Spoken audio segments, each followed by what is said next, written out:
භාග්‍යවතුන් වහන්සේගේ පරිනිර්වාණය සිද්ධ වෙන තැන භික්ෂුන් වහන්සේලා වැළපෙනවා, අඬනවා, දොඩනවා. ඒ මොහොතේ බුදුහාමුදුරුවෝ මොකද්ද දේශනා කරන්නේ? දේශනා කරන මේ අඬ ඉන්න කාලයක් නෑ. ශෝක කරන්න කාලයක් නෑ. මම මේ අවස්ථාවම ඔයත්න්ට දේශනා කරන්නේ ඇත්තටම අපිට කාලයක් නෑ.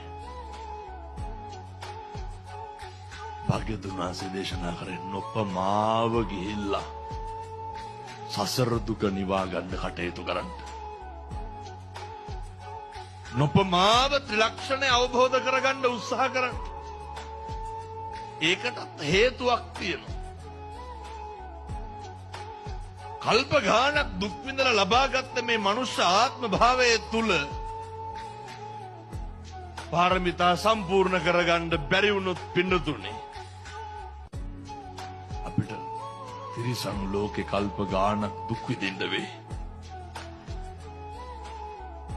අපිට പ്രേත ලෝකේ කල්ප ගානක් දුක් විඳින්න වෙයි. ඒ නිසා මේ පින්වත් සියලු දෙනාටම අවබෝධයක් තියෙන්න ඕන ලබාගත් මනුෂ්‍ය ආත්ම භාවයේ නිස්කාරණේ ගෙවෙනවද නැද්ද කියන එක. ලබාගත් මනුෂ්‍ය ආත්ම භාවයේ අකුසලයෙන් පෝෂණය වෙනවද කියන එක. දැන් පින්නතුනේ මොනවාද ඔය අකුසලයෙන් පෝෂණය වෙනවා කියන්නේ?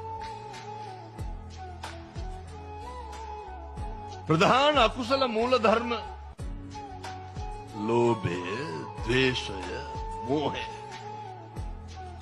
පින්නතුනේ දවසට සැරයක්වත් අපිට හිතන්න පුළුවන් වෙන්න ඕන මගේ හිතේ ලෝභය කොහොමද වර්ධනය වෙන්නේ?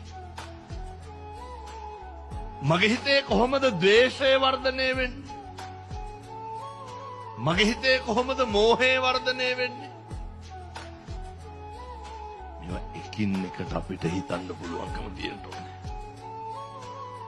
මේක හිතපුවාම තමයි මේක පව්, මේක පිං, මේක හරි, මේක වැරදි කියලා තීරණය කරලා සබ්බ පාපස්සා කරන කුසලස්ස උපසම්පදා මෙනෙහි කරන්න පුළුවන් වෙන්නේ එතකොට.